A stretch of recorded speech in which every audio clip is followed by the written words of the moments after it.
This is Beach Talk Radio.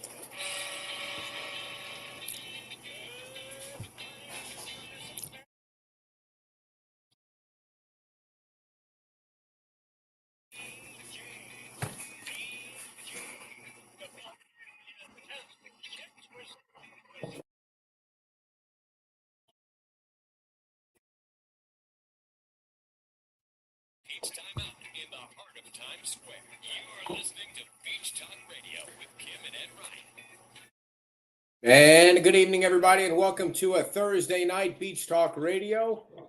We have plenty of updates from the first town council meeting since before the storm, and we have a quick update. What are you doing? From Don Thomas about the money. Get the mouse to work out. How are you? Good. Hey, I'm good. How are you? Good. So Dawn is part of the Women's Club, and the Women's Club and the Community Foundation are teaming up with us. I'm getting a little feedback in your speaker there, so I think I'm going to do this until you speak. There we go. And so Dawn has an update for everybody on what's going on with the money. This is, now folks, stay with me here, because I know there's confusion, and I caused the confusion by making the dollar amounts both 500, and I could have made it a different amount. So Dawn is going to give us an update on the 33931 fund, which is the money that the Community Foundation and the Women's Club are distributing together to the residents in that zip code. So Dawn, Yes. So we will start announcing, just to give you another update, on Fridays, we will start. Can you be quiet? Don't do that. So we will, I know, sorry. It's like being everybody. You yell at Kim, I yell at Brian. I mean. He keeps walking in the picture like he wants to be on the show. I know. I'm like, dude.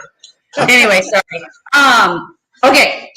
We're going to start announcing how much money is on our fund every Friday. As of now, we have over 200,000 in the fund, and more comes in every day. Some generously donated by you, others by donating online, and we truly appreciate that. So this week, I know everyone who has applied for the 3391 fund, we had a little bit of a glitch, but we got it all remedied. Yes, for today. So today we sent out 200 gift cards via email. We've got responses back from many people. My phone was not blowing up, so I knew things were going well. Patty Coleman, who's with the Community Foundation, she was reaching out to people. They were using the cards, shopping, doing everything. So we're very happy that we found that the process works. Am I sounding funny? No, you sound good. Yo, we get a good update. Good. Anyway, just to let everybody know, we were going to send more out tomorrow, but we want to make sure there's no other people that have some issues. And Monday we will send out another batch. We're looking at 200 gift cards, and if that goes smooth, we're just going to keep sending everything out until our coffers are dry. And then we're hoping we can reopen the portal that the Community Foundation and the Women's Club have on our websites, so that additional residents who live in the 33931 zip code can apply to get the $500. We just didn't want people to apply it and wait for months in case, the donation dollars hadn't come in. It's nice that that things are flowing now. And just for some background for people that have been patiently waiting, we tried one way, it didn't work out because there were limits and then there were fees, and we were trying to make sure that nobody got money shaved off the total amount. We want to make sure everybody in the zip code or in that area that lost everything get the money that we all raised. So that's why it took a little longer. Like every time somebody calls me, which is fine, I keep saying, I would love to just stand on the street corner and hand out $500 and $100 bills, but unfortunately, that doesn't, that's not something that the tax man appreciates or the accountant or accountant appreciates. So this was the way to do it. And to be honest with you, nobody knew it was going to take off like this and blow up like this, and so much money was going to be raised. So that's a good thing. The kinks are worked out. People are getting their money. People are spending their money. So it's going to flow a lot easier now. And we just want to thank everybody for their patience. I mean, we were on the phone with multiple people yesterday asking them to be our guinea pigs, and we know it was a little confusing. We got the head of MasterCard jumped in to help us, so thank you, everyone who dealt with us. And now hopefully it should be smooth sailing, and we've got a lot more exciting donation and fundraising events coming up. So, you know, we're hoping to be top of mind for a while to come, so more money comes in. So Dawn, do explain. Okay, somebody is that's in the queue there is going to get an email from MasterCard. Take us through the steps so they can recognize it when they see it. Yes, they will get an email that says you are receiving your e-MasterCard for your application from the 33931 fund. And then when they'll log it. It'll say, here's your login information. They give you a code, and once you get in, what happened on the first one, MasterCard neglected to give them the 16-digit credit card number. So when they went to go shopping, people were like, well, you need a credit card number. They remedied that. So they have it now. They can order things online. They can order them in store and use the card as is.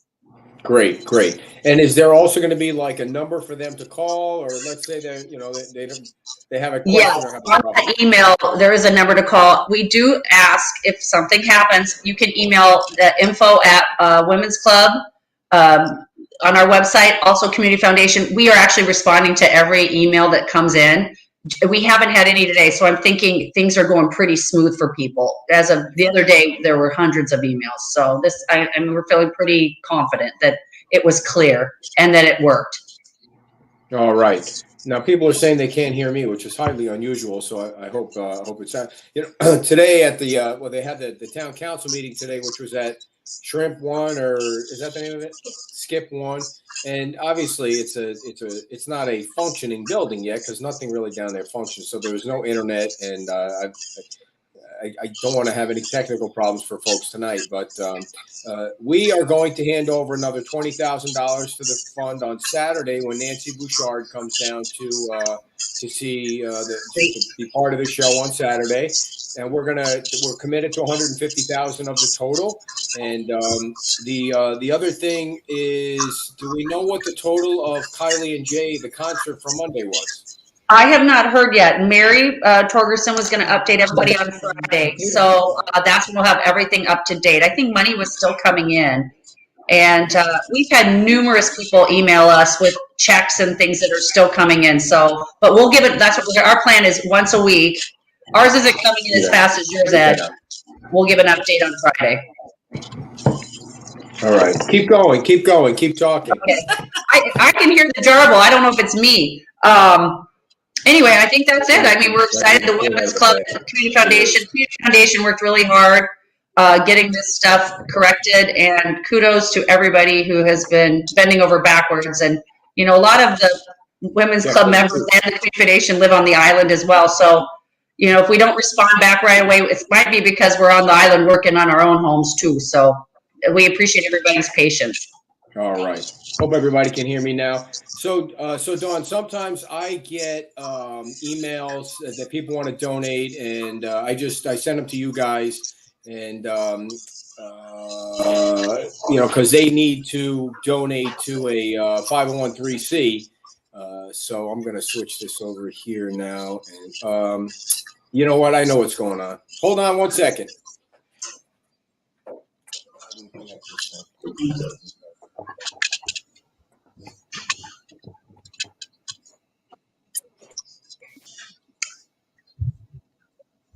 I think everybody can hear us. House today. Had a good day. You.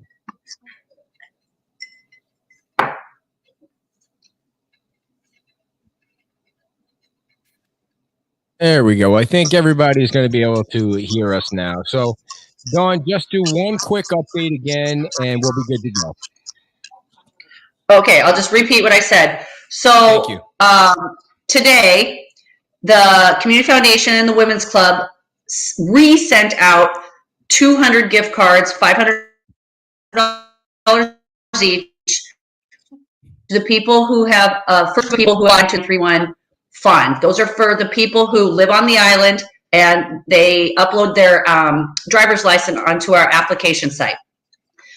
we had a little bit of a glitch earlier in the week, but everything went smooth today. We have not been getting any emails. We corrected it. We thank you and everyone else for their patience. We are going to send the next 200 cards out on Monday. We're just trying to make sure that there's no other glitches. So make sure everything works for everyone else.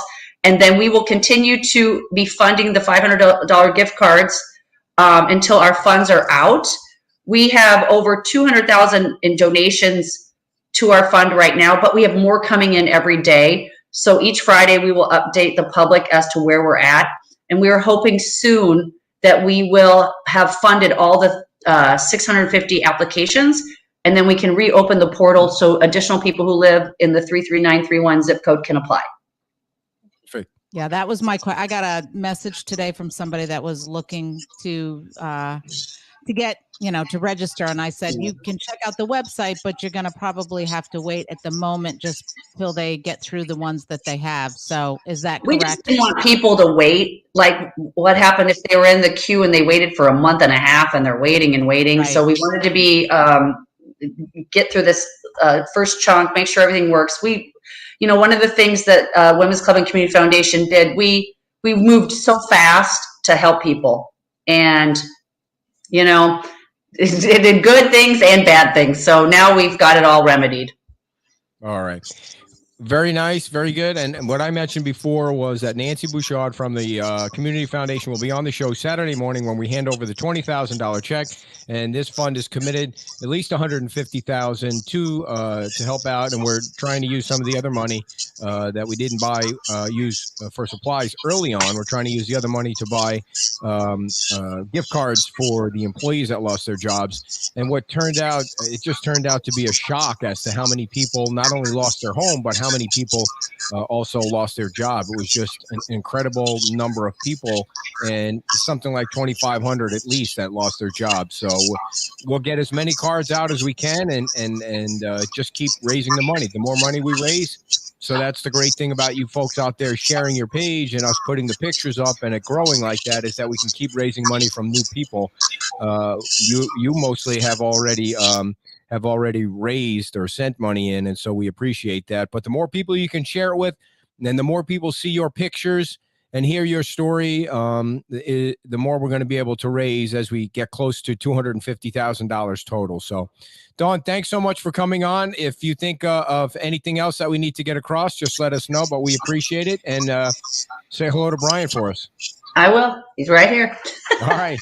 All right. Have a good night. Thank you, everybody. Wait. Before you go, how's your son doing? For anyone that doesn't know, Dawn and Brian's son plays for the Dallas Cowboys. And I believe the Giants are 5-1. What's your record? 3-2. 4-2. 4-2. He had a really good game last week, and he scored his first pro touchdown. Nice. And got the game ball, and the team named him the player of the week. And so he's living the life of Riley. And I'll share this with everybody later, but on December 5th, all the NFL players do a thing called My Cleats, My Cause, and they choose different causes, and they design these awesome cleats, and they auction them off around the country. The NFL does. And Jake picked Fort Myers Beach, and he did these really cool cleats with the pier in the background, and a professional artist did it. They're super awesome. So those will be auctioned off on NFL, and that'll come back to the 33931 fund. Nice. When do we get a chance to see a picture of the cleats? Because it'd be kind of cool to post them on the Facebook. I will send you when I hang up. When we hang up, I'll send it to you. Oh, cool. I'll try and pull it up before the end of the show. Thanks, Dawn. Okay, thank you. All right. Dawn Thomas, everybody, from the Women's Club. And I have to say to the folks out there, dear, that they put up with a lot of awful sound because I completely forgot to connect this machine to that machine, which I know the sound is totally awful. And they put up with it for like the first 10 minutes. Now, they probably couldn't hear me at all, which probably was the reason they put up with it and kept on watching. But I appreciate you guys pointing it out. What happened was I took the machine down to the town council meeting to try and broadcast that meeting. And there was no Wi-Fi down there. It's nobody's fault. It's just in an area where the hotspot didn't even work. It was so bad. And I grabbed Scott Safford's phone and I said, let me try your hotspot. And I was going around to the crowd trying to grab a phone that wasn't AT&T. And it was just awful. Faint. Yeah. Still faint. Can you guys hear me now? I think the sound is fine now. I don't know what they think out there, but I know the sound is fine now. Go ahead. You know, I told him that traffic was going to be bad and that he needed to leave himself a lot of wiggle room, which you didn't. And so you came in at the last minute and tried to hook it all up. And so I think that that's what Right. happened. So Saturday at 9, we are going to try and do the show, depending on the internet, from the base of the bridge on this side, because you're not allowed to go over the bridge until 9 o'clock if you're a resident. And we're going to have Nancy Bouchard on and Dan Allers. We'll get an update from Dan on how he thinks the entire week went, how he thinks this meeting went today, what he expects for the meeting on Tuesday, and also about the election. The election's coming up in 2 weeks. Oh, by the way, if you were tuning in tonight, to hear the debate between the candidates, we had to move that because of the meeting going crazy late, and that is going to be now on Monday night. So Karen and John and Patrick have agreed to move the candidates forum from tonight to Monday night. We're not sure if we're going to do anything tomorrow night because we just have fallen behind on the boxes. And I wish you could pop up that picture of the front door. Oh, wow. Well, if you email it to me, I can, because it's great. I already put it on Facebook. So that was what we came home to today, the front door. Thank you very much, by the way. Thank you. Great. It's a great problem to have, but the front door the front foyer was completely obliterated, completely filled with boxes. Yeah. So. And the shirts, I brought a box of shirts with me. I filled up the beast with product and the shirts, and I didn't even get a chance to unload it because it was just, the long meeting and then trying to get home in the traffic. And no wonder I never leave the house. Is that like that all the time? The whole time it was a parking lot. It's crazy. Complain about it, and you're like, right. Now it's true. So, update on the water. We are going to talk about the 50% thing, and we're going to get Greg back on the phone tonight because there was a lot of chat about the 50% thing, about the map that everybody saw that we showed last night. So you can never, what? It's such a complicated thing. That's why I think the other guy everybody was asking to get him on, so we got to get a hold of him. I know. It's a complicated thing, but it's worth repeating. Okay, so Christy from the town, and by the way, today's meeting after the public comment, you sound fine in my headphones. You see, the thing is, sometimes one person says the sound isn't good, then everybody else says it's fine. Okay, moving on. How does the wife sound? So after the public comment session, the department heads came up, and that included Jason Green and Daphne and a couple other folks. And Christy, who's in charge of Public Works, the water, and they go into the detail about what the town is doing to get the services up and running, and the services running, when they're going to come to the house with the water. And what I thought was, wow, can you imagine? I went up to Daphne afterward and Anita, who was there, and I went up to her and I said, can you imagine if they just would allow one department head each night? Like Monday, Daphne comes on, talk about the permits. Tuesday, Jason comes on and talks about the 50%. And we have 4 of these department heads on, and nobody would complain that there's no communication. And of course, they did complain a little bit about the communication when they spoke at public comment, and we got some kudos for that. So I just wanted to make sure you knew that. There was thundering applause at the meeting. You can go back in the tape and watch that. The town council meeting from today was recorded by the town, and it will be posted to the town's website, their YouTube page. So, I mean, the reason I go is because I like to see the comments. I like to read the comments during the meetings, but, you're going to get a chance to watch. And it was really, people got a chance to let some steam out about what's going on. There was a lot of concern about looting and a lot of concern about people being on the island that shouldn't be on the island, like dudes driving around in old pickup trucks with fishing poles out of the back of their truck. I mean, obviously they're looking to steal stuff, or at least that's what the speaker thought. And other people seeing people they don't recognize as neighbors going through their garbage 2 or 3 times. And so those concerns came up as well. And That's nerve-wracking. Oh, we got another Amber Alert. Is that a real Amber Alert? Or is that, if you shut your phone off, it'll stop. Like if you click it, then the Amber. Is it a girl or a boy? How old? I mean, what county is it? So the water update is the water is coming from Bonita. I'm trying to make sure I get it correct. It's basically done. It's basically all the way to Bowditch. Like the main line, the water is flowing. Of course, it's not flowing perfectly. So what they have to do is check the main water, I guess you would call it pipe or tube or whatever it flows through, to make sure that there's no leaks in that. And then you can't just turn on the water to everybody's house because A, you don't want to start a fire if there was electrical, and B, you don't know, if somebody else's muck and mud and sludge is going to come through your drain. So it's a process by where, you have to get your electric done. You have to get the electrician in there and make sure that the town signs off on your electric. What I didn't really get clarification on was whether you needed the structural engineer report signed off on as well as the electric. So I wish I could have got more clarification. Jim Adderholt asked Roger about that. He gave a longer answer with more detail, but I don't think he said yes or no. What Roger's position is, you really need to get a structural engineer in there as quickly as possible. Get that taken care of. I think what he wants is get it done, get that done. It's so important to get that done.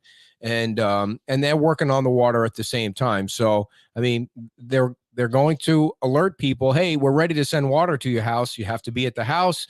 You have to work with the town on that. And Christy and her team and some folks from out of town are also helping to try and get all the water flowing to the house. But there's so many different elements. It's the water and the electrical and the structural and all of them working together. Well, it does seem like the structural report would come first, because if that's a no-go, then why bother with the water or the electric or anything if it's going to fall down? So, yeah. So let's see if I left any notes out. They're doing the best they can do. She said she's not trying to prevent you from getting water. They have a plan and they're trying to implement it. And so that's the latest on the water. We also heard some discussion about the debris and how much debris was being removed. So far, 135,000 cubic yards have been picked up. That sounds like a lot. That sounds like a lot of debris.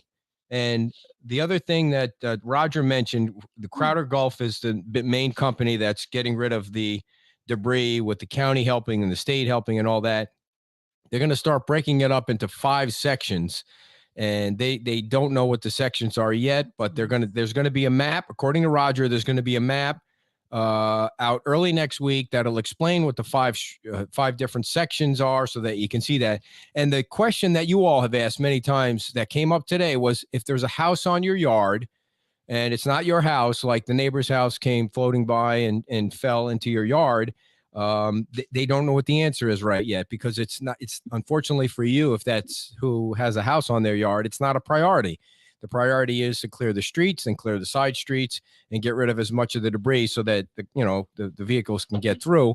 So you're just going to have to wait on that to see what happens. So they're hoping to get an answer on that soon.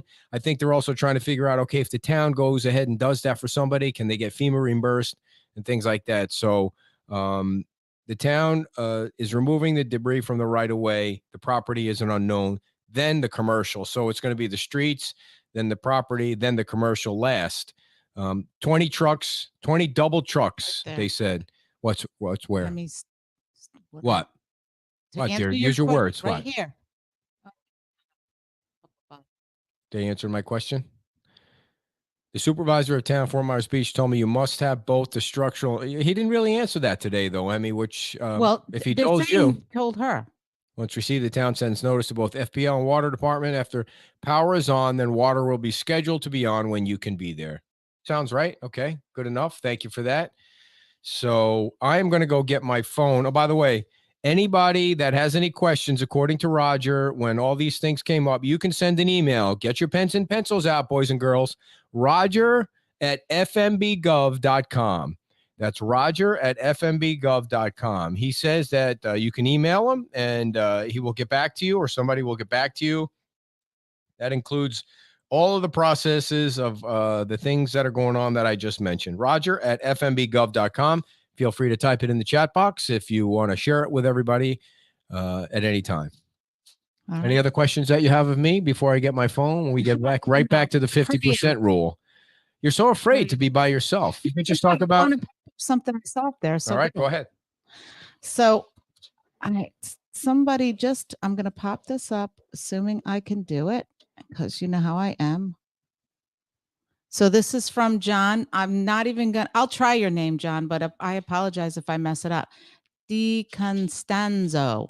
I heard you guys are looking for somebody with a fifth wheel and you need some help. We already found him. I have a fifth wheel in the back. Oh, you already found somebody? All right. Well, sorry, John. They already got somebody that took care of it, but I appreciate your willingness. Boy, you're snippety snappity. I want to read off some gift receipts that we got. So I want to thank Kim Paul. Here's from a local of 25 years on Fort Myers Beach, Stephanie Hart. From Prayers from Kay. Hope this little bit helps, from Candy Lacey. And then this one that says, thank you all for what you're doing. We're an owner at Carlos Point and are anxiously awaiting to hear its condition. This might have been a while back. We live in St. Louis and have been going to Fort Myers Beach for 29 years. Thank you, Jennifer Banger. And then do you want to talk about this? What is that? From the boxes we got. I'm not following you. So go ahead. We got I want to take a shout out to Lisa Fair. I won't say where she's from, although if you're listening, Lisa, you can type that in. Thank you so much. This woman must have gone to her entire community. I'm hoping it was an entire community that contributed a donation of gently used clothes, and they are very gently used. A lot of them are new with tags on them. I came home and there was literally 50 plus boxes from one person from UPS from Lisa. Now, Lisa, if you had that many clothes, we need to talk, girlfriend. But if you need some clothes, let me know. Who's she talking about there, Melissa? If not, I'm going to be working with someone with the Cajun Navy, and I want to talk about them later, to get clothes because they didn't need them at Buttonwood. But if there's someone out there specifically that needs something, let me know, because we have a lot. By the way, I mean, it might have been 60 or 75. UPS must have flipped right out. Two quick things before we get to our guest. We don't need any more. We're good. Okay. Your hair is all kind of up in the air there. You got to fix that. You got to turn this on mirror because it makes mirror. Yes. Two things. Dan Allers is going to join us for kind of a recap at 7:00. So we won't keep him that long because I'm sure he's tired, and he is coming on Saturday morning. The other thing is, while we were at the town council meeting, my phone was ringing. It was Pastor Sean from the Beach Baptist. And I was like, well, that was weird. Why is he calling? And then I looked at my phone and there was a press release. So this is all important, folks. You should probably know this if you hadn't seen it already. A community resource center will open at 9:00 tomorrow to provide access to federal, state, local, and nonprofit partners at the Beach Baptist Church, 130 Connecticut Street. And that's on the corner of Estero Boulevard in Fort Myers Beach. The location will be open from 9 a.m. to 5 p.m. Lee County, the Florida Division of Emergency Management, and the Federal Emergency Management Agency, otherwise known as FEMA, have partnered to open this new location to serve Fort Myers Beach residents. So that's the Community Resource Center is now going to be available down. It's not too far down. That's a good idea. But it's down at the Beach Baptist, and I'm guessing they did some serious work on that location, on that church. And I'm sure Pastor Sean wanted to talk about that. And it would have been nice to ask him how quickly how did he get his place functioning. So somebody else said there were showers down there too. I don't know if there still are, but somebody mentioned that there were showers down there. So that's cool. That's good right there. If you stay overnight on Sunday, can you leave on Monday? I think you can leave. Yeah. You just can't get back on Monday or Tuesday, right? Right. You cannot get back on Monday or Tuesday. I mean, and it's not like a police state. I don't think they're hunting you down and telling you that, you know, they're going to cuff you and you'll be on the next episode of Cops or anything if you're out on the streets of Fort Myers Beach. But, you know, they want to keep the looters off the beach, and they want to keep the riffraff away. So we got to get back to this 50% deal again. And we're going to bring Greg Watson back on, who was our guest a couple nights ago, and bring this back up. Greg, how are you? You are live on the #1 radio station in all of Fort Myers Beach, now approaching 61,000 followers from the great state of Florida. Greg Watson. Fantastic information you're providing to the community. Thank you. And we did get a lot of nice people come up. I've never hugged so many dudes as I had in the last few days. You know, it's a strange feeling for me to hug dudes. But anyway. Okay. So, Greg, the first thing that came up, well, a couple things that came up today is the 50% thing. People were getting confused over what number they should use. Like some people go to LIPA and they see a number, and then some people have a private assessment done and they're using that number. So why not, when you, from your experience, what number is going to be the final? It's not the final number. There's an approach to it. Sorry. The initial number for determination of the 50% is the LIPA county tax assessor. Mm-hmm. That number there's a 20% override added to that from the acknowledgement, in my understanding, that the acknowledgement that it may be a little low, especially for Fort Myers Beach or Sanibel, given it's the entire county of Lee County has varying levels of property valuations. And this valuation may just be a mean value.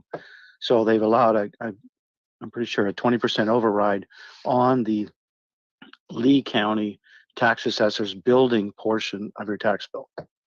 Okay, so for folks that, especially, I was confused before today that is rock solid right there. That isn't a question anymore. I even talked to Matt Caldwell today, and I asked him, "Hey, Matt, what about this 20% thing?" And he didn't know which municipality or where it came from. It wasn't in his ball of wax. It wasn't anything that he was responsible for, but the town mentioned it today. That's rock solid. You push that up 20%. So you take the LIPA number and you add 20% to it. And then you hope that your contractors come in with less than 50% bills, invoices of that number. If you want to stay where, if you want to not have to build up. The additional expense of having to flood mitigate, which, translates into elevating. Got it.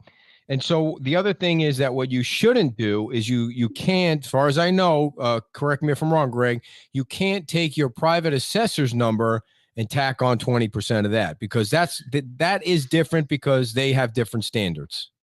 Okay, so let me clarify that. A lot of people, the first time they heard this 50% rule is with this storm, and a lot of people are still coming into the area, and a lot of people haven't listened to your show yet. So there's a whole lot of disinformation about this whole 50%. It's new to a lot of people, right? So there's two methodologies to determine the market valuation of your building. The first is Lee County's assessment. They've assessed everybody a tax rate, and they've allowed a 20% override for the purposes of determining the base point, the value point of your 50% calculation.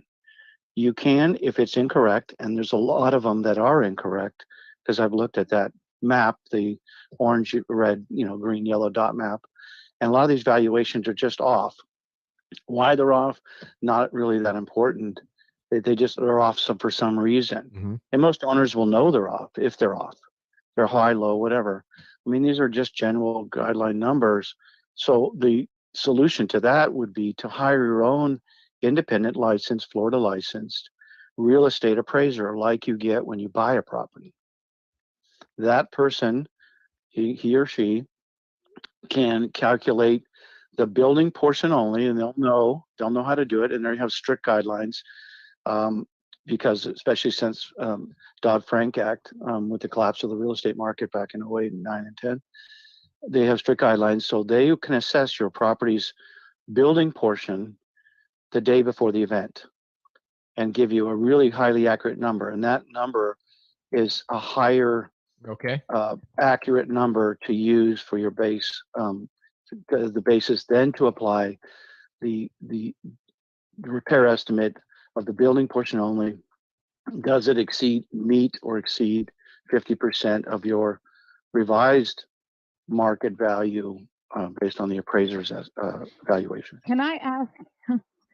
So if recap, if the LIPA one is wrong, you can, according to you, you can get your own private one. And then who decides which one is the right one? I'm pretty sure if the town is interested in everybody rebuilding, and they are, and Lee County is interested in everybody restoring their property, and they are, that they're going to take a much more accurate industry, countrywide assessment than just a generalized assessment of the tax assessor. Got it. So the private one. The private one is way more accurate. Okay. And think about it from a personal owner standpoint. Do you want the tax assessor to come out and detail everything about your property, or are you just as happy that they have maybe a low number? Because the tax is based on it. You don't want to pay more tax than you have to. Right. So maybe that's, I don't know. But if it's inaccurate for any reason, you have the option to hire your own professional Right. to get the accurate number. So that number that the private assessor does, is there another 20% added onto that? No. No, I don't believe Okay. so, because the 20% is to allow for the inaccuracies of the range of properties within the county. The private assessor number is then the 50%. That's where they take that. Okay. You take your repair estimate and you compare it. You divide the fair market value as determined by the county or your private real estate appraiser, and you divide it that market value by your repair estimate. And if it's at, close, or over, then you're gonna have to have a discussion. Did it trigger the 50% rule? Right. And what does that entail for my property? Greg, let me go viewer question here, and it was something that came up during the meetings. Amy Lowry was showing me her paperwork, and then Rexanne yelled at us for talking out in public, and so well, she didn't really yell at us directly, but she was angry that other people were talking. So Jeff says there are two numbers on LIPA, one on the tax roll letter and one in the values tab. On our property, the two values are 220,000 different. How do they know which one to use? Great question, Jeff. Bell's for you. Great question. I haven't done a comparison yet between Lee County's tax assessor roll and that map, that color coordinated geographical map that is identified. I'm assuming, maybe I'm wrong, that they just pulled those numbers as a data pull from the county assessor and put him on those dot.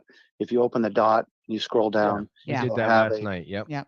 Yeah, it'll have that number. And I'm assuming, and I believe I'm pretty accurate, that number was pulled, a data pull point from the tax assessor's number. They got it. They wouldn't have a separate assessment. I don't believe it's costly. Just use the current assessment and put that number there. Is it accurate? Maybe yes, maybe no. Do you know how much a private property assessment is? Good question, dear. Bell's for you. Thank you. It sub 1,000, over 1,000, depends on who you're getting and how much work they're doing. Maybe you can get a group together, and it'd be a great radio show to put a call out and hire one as a group, a bulk, because this may have, judging by the number of orange and red dots in Lee County, forget about Collier County, there's going to be a great need for private real estate appraisers. And right now, given the market, real estate contract have fallen off sharply. So it would be, people they're out of work. Well, people feel like they're getting gouged or the prices are inflated. And if you buy in bulk, whether it's an electrical thing or a structural engineer or whatever, there's probably power in Greg, doing that. I want to go back to Jeff's question because I didn't think he was asking about the map and LIPA. Apparently, there's two things on LIPA's page that he's talking about. He says it's right on the details tab. Go all the way back so I can reread his question. It says, Hold up, but try to answer. the two values are 220K different. It's the tax roll letter and in the values tab. So it sounds like Jeff is saying that there's two things on LIPA regarding his one piece of property that have two different numbers. So Yeah, well, every tax assessor segregates it, and I think I looked at one of the LIPAs, and it had 4 valuations. It had a land, and then a subland, and then a building and a sub-building. So they're probably different classifications, but the number combined will be high, of course. And then the sub numbers, you want the sub number on the building footprint only. Okay. Is the number we're looking for. Okay, Jeff. So did you look specifically at the sub number of the footprint of the building only, and was that listed two different ways? Maybe we should have somebody from LIPA. Yeah, from somebody from the county to explain what number they should go by. So go ahead. Not go by, but to answer to clarify, that question, so everybody knows. Okay, I'm looking at my LIPA, and I know what number to look for in the LIPA. So, well, I'm pretty sure that the map, the color coordinated map, that number has already isolated the building footprint only, because they knew what they were doing. They intended to provide people with information. It took time and energy to create that map. So they took the data and they screened it, and it was only applicable to the application of this 50% FEMA trigger rule. And I'm very sure that that's what that number represents. Is it accurate? Separate question. So let me try and confuse this just a little bit more. Yeah, please don't. You got the LIPA number, you got this map dot number, and then you got the private assessment. The private assessment trumps everything. Even Roger said that today, and he used that word. Your private assessment trumps everything. So if you can afford to get one and your house isn't demolished, it sounds like that's the right thing to do when you can do that, to get a private assessment, because everyone's going to go along with that. If somebody doesn't want to get a private assessment, and you go to LIPA and you got a number, and then you go to the other map and you see this number, which one do they go by there? I don't know. That's a town building and safety question. I'm sure they can answer that real quick. I believe it's that number. That map was created specifically to talk about the 50% rule period. Yeah, they made it 50%. So, well, yeah, I get it, and I don't know. Yeah, that's a little unsettling in that alone. But the cost to think about it, there's so many properties to evaluate in Lee County alone. They're listed 49,153. Think about the manpower it takes to inspect that many properties in a matter of weeks. It's horrendous. Sure. So they don't have a lot of time. The independent real estate appraiser, it takes a lot of time and measures everything and looks at the finishes, and the people can provide proof by, if they rented it out, they've got some advertising photos, they've got, family photos, whatever they have to give to the appraiser that's going to help them understand the valuation of the building as it was before the storm, is all evidence they can use in creating their calculation. Got it. So I'll ask Dan if he has any other knowledge from talking to the town about what you just mentioned. So if somebody came up to me during the meeting and said, make sure you tell your viewers that it's permit to permit and not cumulative. And I looked at him like my eyes were crossed. Like, well, wait, you can't walk away after you say that. I have no idea what he's talking about. What does he mean? Well, I've looked at it a little bit, and I've looked at some lawyer opinions on this. And in the past, I haven't seen a recent one, but it indicates that Lee County can use a cumulative improvement period over a course of 5 years. I've discovered this today. So they may, depends on how they interpret this 50%, they may choose to add up all the improvements you've done over the last 5 years, then add your storm damage to that. That's going to kick everybody over. I mean, if you've had any permits. So that would be really punitive. Right, I think if they chose to do that, it would behoove the town that wants to see everybody back on their feet and not bankrupt, if they would just concentrate on the storm. Right. Just the storm damage. Right. Just the storm. And there is a caveat to the storm damage. FEMA identifies it as flood damage, and some of the other articles I've read indicate all damage. So there's a delta there too. Does it? And the town would. Now people are typing in. First of all, it's not Lee County, it's Fort Myers Beach. And Correct. people are typing in that Speech doesn't have that rule. That's what they're typing in. It may not. It may not. I'm not saying it does. Okay. Lee County had the rule. Fort Myers Beach is a separate jurisdiction, but they share a lot of commonalities. Okay. So basically building safety, but I answer that question really quickly. Right. It sounded like when they were sitting there today, they want to focus on the storm damage. They certainly didn't. Roger didn't, and his team didn't make it sound like they were trying to be punitive, and they were trying to say, okay, we're going to go permit to permit or whatever the hell the other one is. Where it sounded like they were trying to work with people as best they can. I think that the town obviously would like to raise people up as much as they can without bankrupting them, because it makes everybody safer. And yeah, that's very true. I mean, your guest last night, FEMA professional, his entire career, educated man, an engineer, but they look at things from 1,000 feet, and he would like, in the perfect world, to have everybody, feet above the floodplain, but that's not feasible because half the town would never be able to go to the beach because they'd be living in a trailer in Tennessee and be broke. So nothing against Tennessee's or trailers, but you can't bankrupt everybody because of a harsh interpretation of a rule. Strict interpretation is going to be punitive. They need to have, the world is gray. They need to have some wiggle room and be, sympathetic to the harsh condition the beast has just gone through. This Roger tried to simplify it as much as possible today, and and I took the notes that it's like three things. It's going to be the valuation just before the storm. It's going to be if you're going to use the LIPA value, it's going to be plus 20%, then get your estimate for repairs and take the LIPA value plus the 20%. And if it's above the 50%, then you're going to have to raise. If it's below the 50%, you can do the repairs. Does that sound? You got it right. That's the highlight reel. That's exactly right.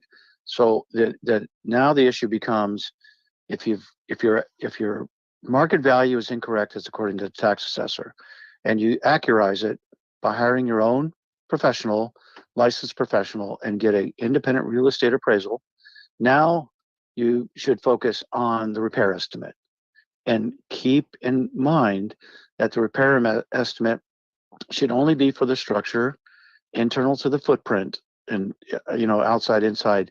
But I'll give you, for instance, let's say you have a house that's a slab on grade and you have tile glued to the fused to the cement.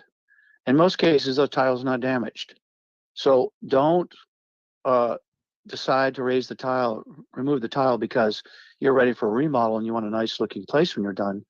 You need to be cognitive of not exceeding the rule and triggering your house has to be torn down. So don't replace your tile, clean it, wash it off, unless it's broken, fix it, but keep your estimate reasonable and just restore the property. That's your best bet, unless you just want to lift it up anyway, and then right. And it doesn't matter. Tear it down. Right. Yeah, it won't matter. And so you want to make it livable. That's what you want. You want to get the estimates from the contractor to make it livable, comfortably livable, but you're not going in to say you want these brand new cabinets in the kitchen and run your bills up, unless you do. Correct. If your cabinets are original repainted and you have to replace them with new, that's already an upgrade. They call it in insurance lingo, which I come from, it's like, kind, and quality. It's what you had in like kind, the same type, and the quality. If you had, good, better, best, don't replace a good with a best. You may want to do that, but you may not want to do that now. Right, Yeah. right. Correct. Go. And it's really important that people be aware of this, because if you put in a high estimate of your dream home and it triggers this rule, and then they tell you to drag it down, and then you got to scrap that idea, and now you got to pay for a haul off and demolition, and now you got to put a much more expensive home. You've just put yourself in the poorhouse. And if it is that way, it is that way. But just be aware of this when you're trying to do your repair estimates. Just now's not the time for improvements. Right. One of the things that the town said to try and help people along is that the contractors, I think I got this right, the contractors do not need to be registered with the town of Fort Myers Beach. They need to be licensed and Florida. in Florida, right, and have insurance, but they don't need to be registered with the town. They're waiving that contractor be registered with the town. So if you go on the town's website, the way that Daphne explained it was, you go on the website, you go down to the bottom, and you'll see where it says permitting or buildings or something like that. And you'll see all the contractors that are listed there, and there are a lot of them. So again, we like to do it where we have a little thread going, and you guys all post who you trust, so that you know you're working with a group of people that have had somebody and can trust, because the last thing you want is to be gouged. But the town says they have hundreds of contractors that are on that you can find on their website by going to their page and sifting through those. But you should always check them out, obviously. And yeah, that's what I understand too. Yeah, I saw. I didn't hear the relaxed rule, but that was a previous requirement, pre-storm, that they had to be separately registered with the town. I come from California. There's a whole lot of that stuff over there. Every town is different. Santa Monica's got so many rules. You have to be a lawyer to interpret it. You can't build a building unless you're an attorney. So if you say you are really handy and you can do a lot of the repairs yourself, which brings down your estimate because you're doing the work yourself, right? Can you do that? Could someone do that? Absolutely. There's a clause in there in the FEMA guidelines about donated material and about labor, even donated labor, self labor. I guess your dog's ready to go bathroom. My sister's probably here to open boxes. The caveat to that is fair market value of the labor, and the federal minimum wage would be the classification of that, and it's $11 an hour right now. So you kind of have to somehow get that in the estimate that you're going to be reduced. You're going to be having free or low cost materials. Maybe there was a church donation, whatever, and then you can do your own work at $11 an hour. I don't think you're allowed to do the sub works that require specific licenses, like electrical, plumbing, air conditioning. But other than that, these other trades, anybody has learned how to set tile or, paint a wall or put on baseboards. I mean, this is common knowledge by many homeowners. By some. Oh, just many. Just many.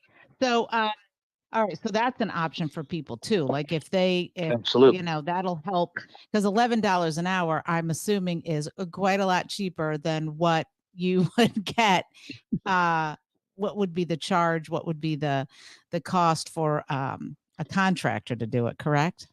Absolutely. I mean, it's pretty clear that a contractor bringing his labor in and marking it up by his 20%, 25% contractor fee, of course, his labor is all jacked up. And my concern, as I expressed before, is that many people on this beach are going to be in a financial hardship, right, between the insurance recovery proceeds and the cost to reconstruct a building without respect to the 50% rule.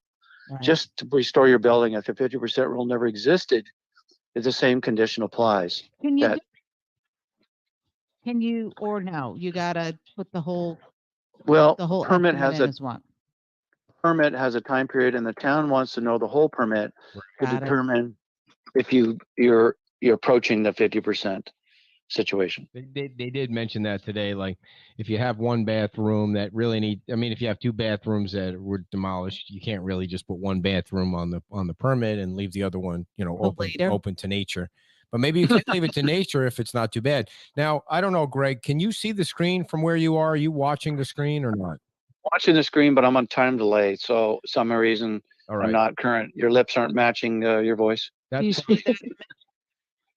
that won't matter, because I'm popping up Jeff's information here that he showed us or told us about earlier, and I want to see if you can see it.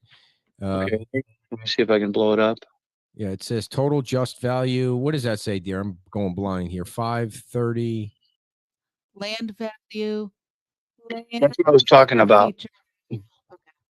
Yeah, this is what I was talking about. It has multiple values within the value. Total value of this property, land all inclusive, 536,837.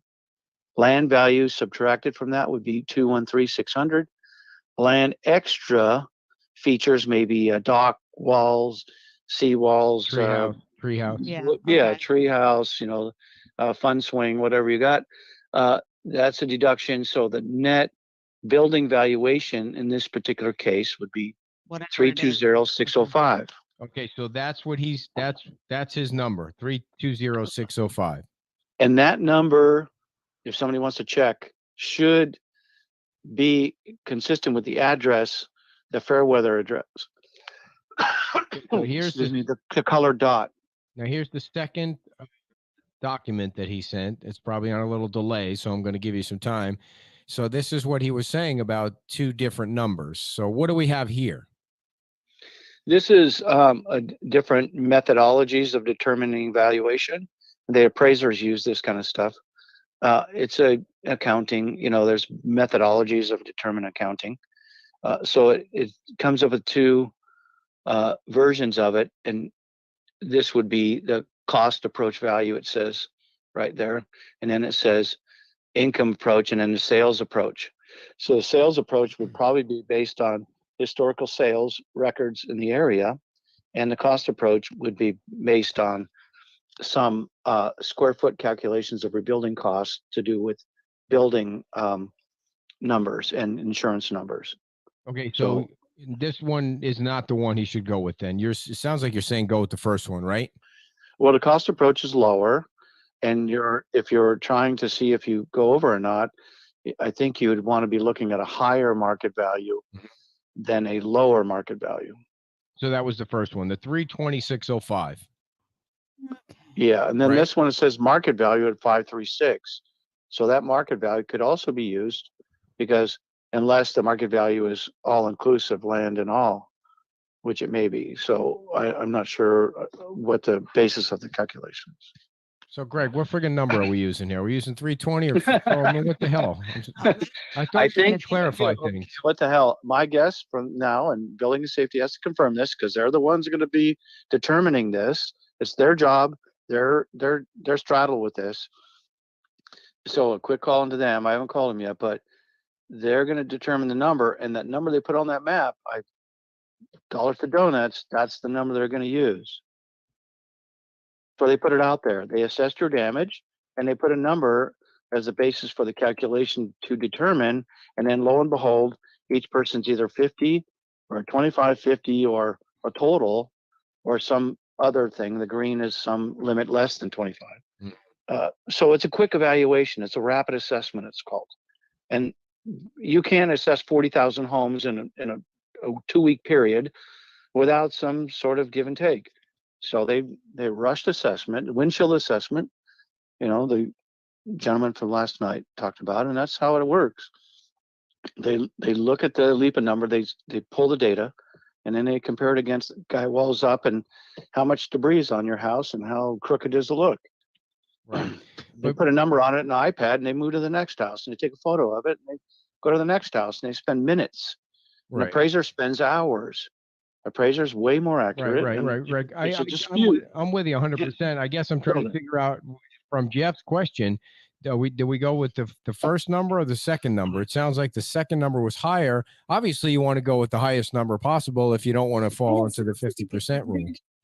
Somewhat lenient on this. They're not going to, But 320 and 540 are ways apart. Of course they are. Yeah, the five number is probably based on recent real estate sales, and then calculated the land, reduce the land out of it. But so it's the 320 that somebody's going to go by, and then then you get to add the 20% to that, right? The first couple of contractors that go across the desk to try to pull permits, and I'm not sure they have yet. They're getting close, or some already have a few. The first couple of people that go across the desk will know what the town of Fort Myers Beach position on base number for the market value. Hold on, I'm going to see if I can get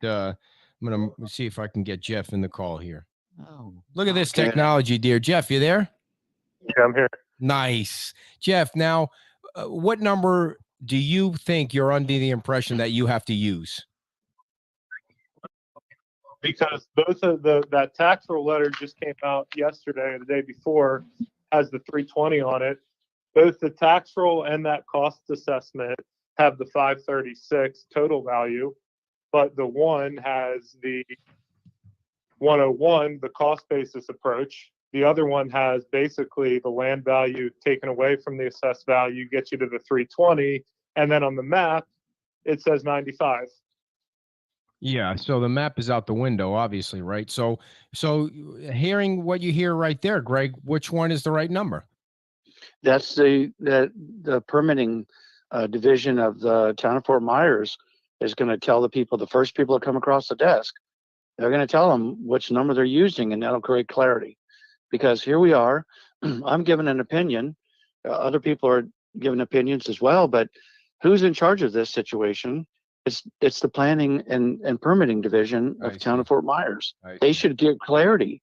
And this is what the problem is here, that the officials that are in charge of determining these numbers or these basis for the calculations are not being forthright right now. For whatever reason, they should be calling the show and say, let me clear this up for you. So Jeff, have you had a chance to talk to anybody at the town and find out which number that you're going to go by?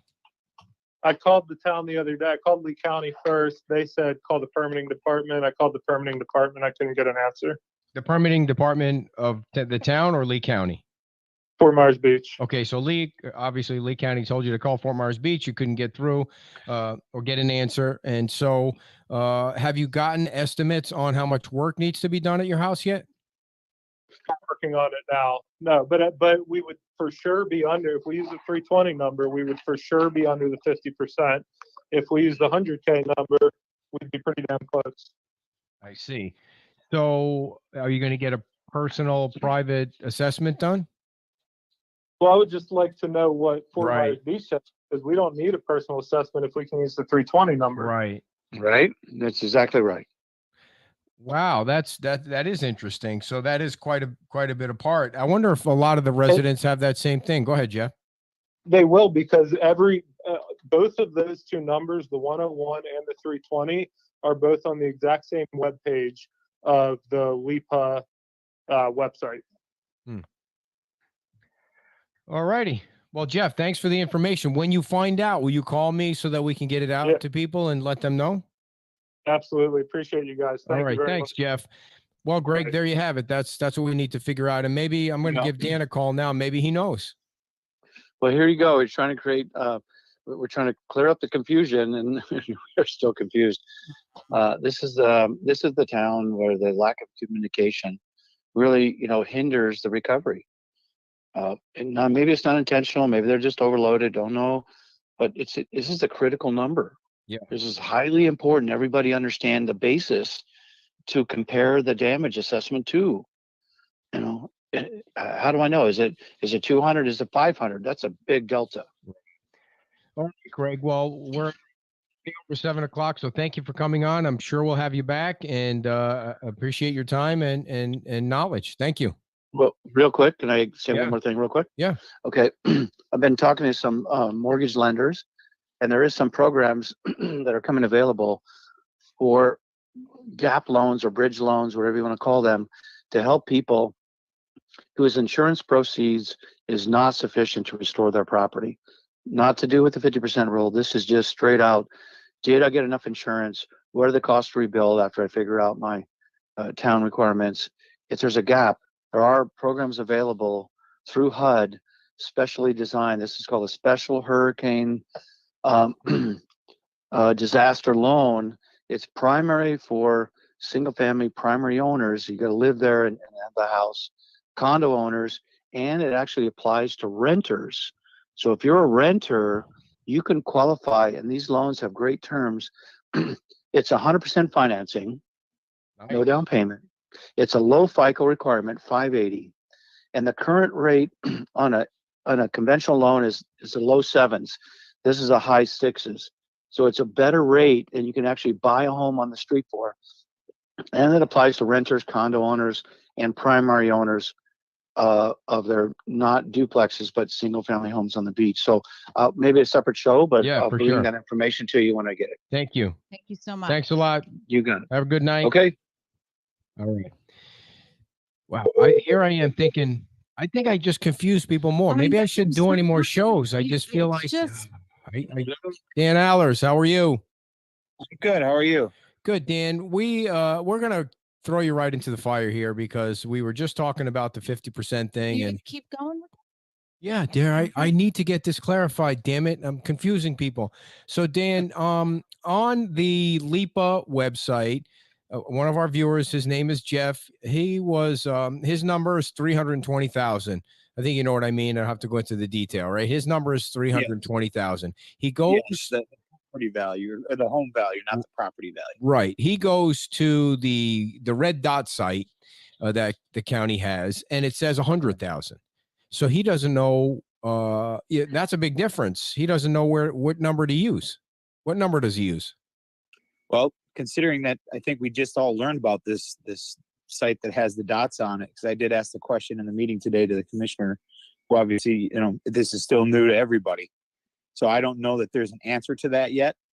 I can certainly ask that tomorrow again in the morning and see if I can get clarification for not just him, but for everybody. Because there is a lot of discrepancy, it seems like, on that map, just looking at it.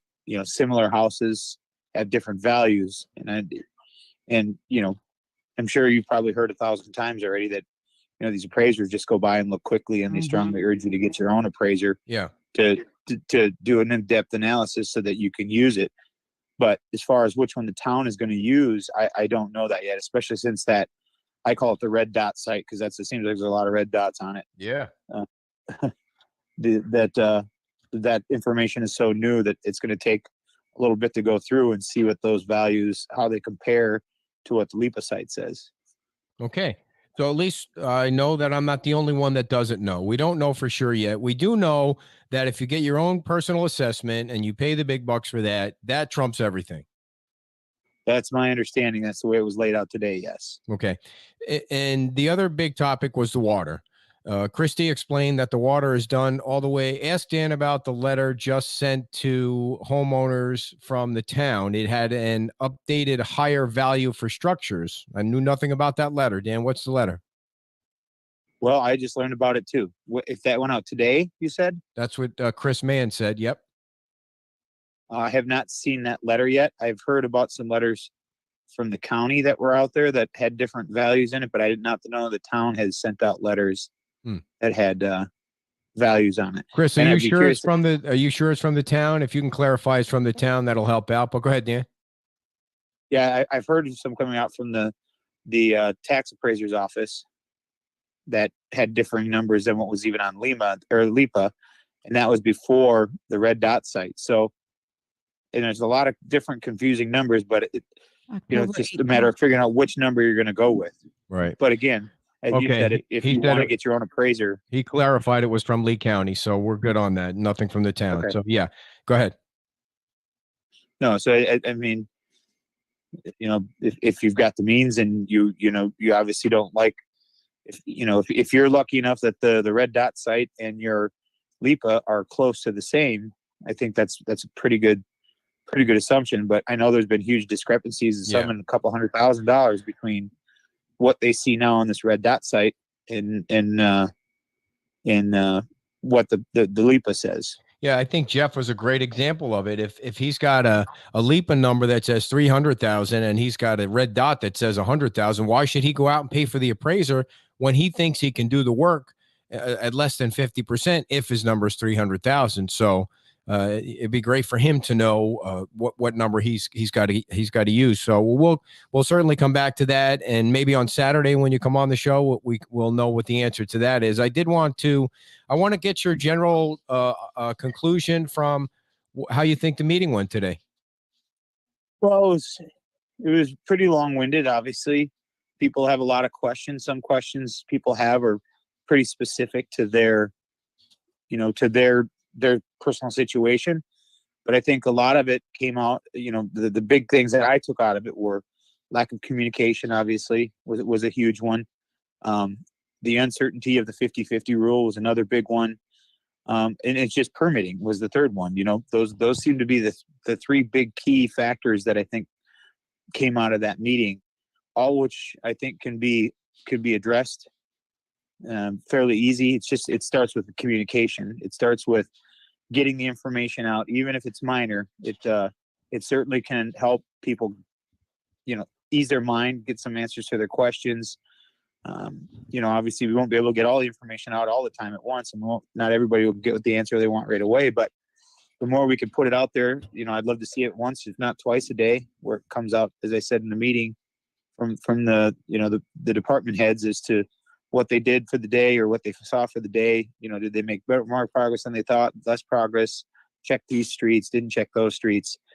Did the debris clean up where they're at? As I mentioned, I didn't think my street got touched at all. I've received, keeping you up. So it's Yeah, I think the communication thing came across a lot. You could see that it was a lot of frustration that the residents had a chance to finally get off their chest. And I went up to Daphne and Anita after the meeting. They weren't together. It was two separate things. And I said, if one department head would just come on our show for 15 minutes a night, like somebody, maybe Daphne's on Monday or Jason's on Tuesday, and just for 15, 20 minutes, just give a brief update, it would take so much of the angst away. It would, because then people can throw questions on there. We could send you the questions that they have, or send them that. It's like, it would have been, it could still be something that works. I mean, these questions aren't going to just go away. And it just baffles me that we can't work closer together. All the other politics aside of stuff, this is so important that these folks get the questions answered, and it's still out there if they want to do it. So I just think it's a great opportunity for them to talk directly to the residents. Yeah, obviously communication is key, because the quicker we can get information into the hands of the people that need it, the quicker and the better they can work on their own house and start rebuilding the beach, right? So, I'm all for advocating. More information is better than no information, or some information is better than no information. And I don't think that there's any reason to keep information that's pertinent to, even if it's just one resident, tight lip to the chest, or held tight to the chest. There are other entities that we're working with here that are making some of these decisions, and some of the things do take progress. But even we're working on it, trying to get an update, and we'll get back to you, goes a lot further than just not saying anything. And you got a lot of kudos at the meeting, Dan, because people saw you out there and people saw you working it, and that's your crowd right there. They're all behind you. Well, I mean, as you saw, there was certainly a lot of emotion. I think actually one guy referred to us as a clown car or something, and people are very emotional. They're dealing with a lot of stress. They've lost everything that they've worked for. Some unfortunately aren't going to be able to rebuild. Some will be able to rebuild, and it's just if there's one thing that we can do to alleviate, some of that, is communicating better. That communication's free. I mean, it doesn't cost anybody anything, right? And that would, I think, help alleviate some of it. I think people just need to be heard. When we did the whole, you saw it when we tried to do the getting on the island from the park and ride, people were very angry, and they were in my face, and they were screaming and yelling, and they have every right to that. They're mad. They want answers, and we owe it to them to give them those answers, because people just want to get stuff off their chest. And if I have to be that springboard, if I have to be that person that takes it, that's fine. I'll take it, because that's what I'm here for. That's what I was elected to do. That's my job. People just want to be heard. Even telling them that you don't know, if you truly don't know, but you get back to them, is much better than saying nothing or I'm not going to talk to you. So how about if we do this, Dan? The folks that are watching, and maybe tomorrow I can post on Facebook, if they have any questions from the meeting or any questions that I can gather them, get them to you ahead of time, so that if you have to ask anybody for Saturday when you come on, maybe we'll have the answers already for them, and we can pass the information along. How's that sound? Yeah, I mean, I'll do my best to get the answers. If they have, a specific question that they want asked, I can certainly, ask the questions and try to get at least the best answer I can get. Sounds good. All right, Dan, we will let you go. Thank you for coming on after the meeting, and we'll see you Saturday morning at Buttonwood. You got it. All right, Dan Allers, everybody. That's that guy right there is going to make one fine mayor of this beach, isn't he there, dearie? He is. He's got it going on, hands man. full. Yeah. I mean, and you could tell that the people appreciated everything he did. There was a lady who said specifically that she was down on the beach and he was down there, whatever he was doing, carrying cases of water or helping people out or whatever it was. And we appreciate him coming on. Every time we ask, he comes on. So we appreciate that. And we really would like to extend the invitation again to the town to have a department head come on for 15 minutes at the end of the day and say, okay, here's where the water is. Here's, the permitting thing and just pass that along if they want to. No offense to anything they're doing on the Facebook on the island or anything like that, but we have a set time and we have grown the audience. And we feel like that it's important for us to help you guys get the information out. So take it for what it's worth. We would love to do it. Before we go, everybody, I'm going to try and read like 2 quick notes here because we have people just sending in money from Chicago and from Saybrook, Connecticut, and from Iowa. Let's see, Deborah. Oh, a lot from Iowa. From Iowa sent in a check. It's a direct donation to Fort Myers Beach and the employees. When I read that someone tried to copy the shirts, yeah, we've had scammers trying to copy our shirts. It just made me mad. So here's another $100. I don't know what will happen to Seaside Resort, but we'll be back or as soon as we can. Thank you for all you are doing. And that looks like it's Dr. something or other. Oh, Deborah Mosier from Iowa. Deborah, she bought like 3 shirts. I don't know if Deborah's a doctor, but Dr. Deborah, thank you very much. Yeah, she bought 3 shirts, and then she said, I'm so pissed off that somebody's trying to scam the shirts. I'm going to throw another $100 at them. This one is from Susan from Saybrook, Connecticut. Thank you so much for what you're doing. Grew up on the beach in the early 60s and I've always owned a home there, and I still do. Still so grateful for your help. Susan sent in $300 for the fund, so thank you very much. This is a long one, so this will be the final one before we say goodnight.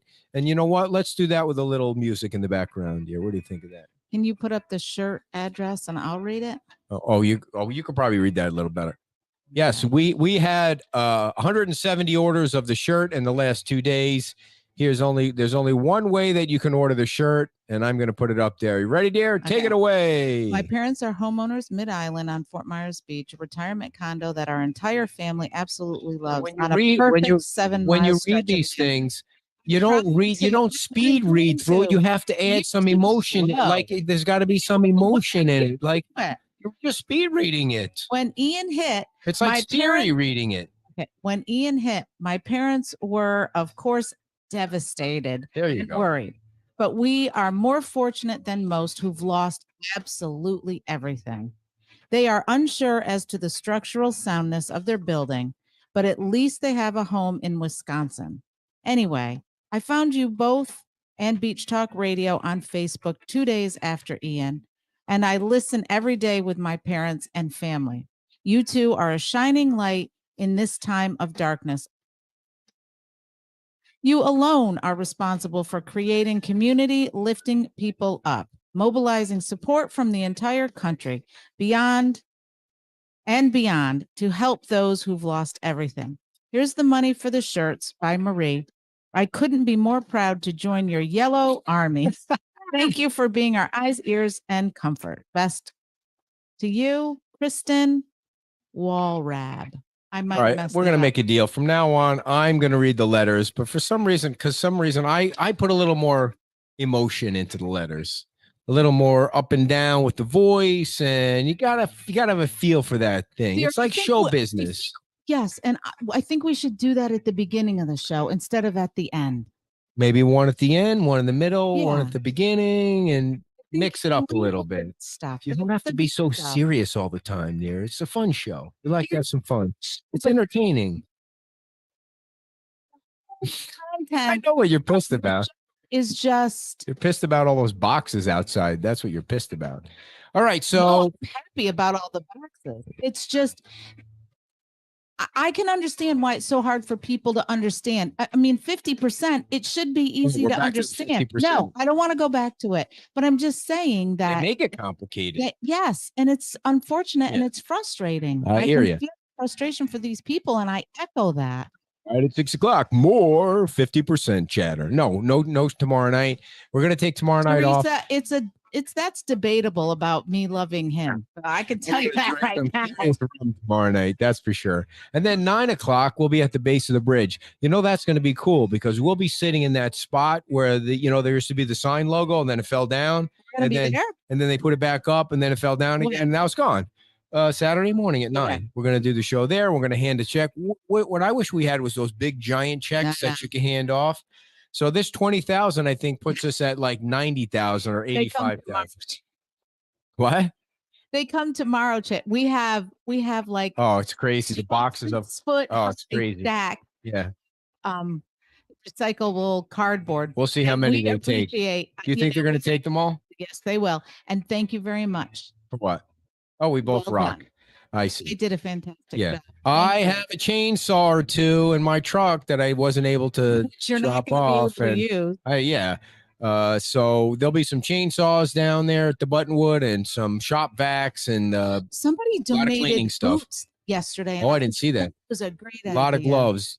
They're okay. Cookies out. Cookies messing up the gift cards. All right. No, I don't think we need help unloading. We have somebody picking up stuff in the morning, but thank you. People now. Oh, good. Good. We have Gary coming and Stevie coming. So we'll definitely need both. We can always use somebody. Ask again next time. All right, everybody. Order the shirts, please. Send money. Send boxes. We love you all, and we'll be back Saturday morning at 9. You have a great Friday. And we'll have an update on the cash on Saturday morning, too. So keep giving, because we're all giving it back. Thank you. Have a good night, and bye-bye.